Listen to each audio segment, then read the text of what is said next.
Alam po natin na tayo po ay dadaan sa isang pagsusulit o paghukom. Yan po ay nakatala sa banal na kasulatan.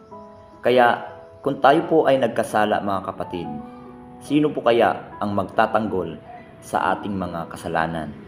Basahin po natin sa aklat po ng 1 Juan chapter 2 verse 1. Ganito po ang sinasabi. Mumunti kong mga anak, ang mga bagay na ito ay isinulat ko sa inyo upang kayo'y huwag magkasala. At kung ang sinuman ay magkasala, ay may tagapamagitan tayo sa Ama, si Kristo, ang matuwid. Maliwanag mga kapatid na ang ating Panginoon ang siyang magtatanggol sa ating mga kasalanan.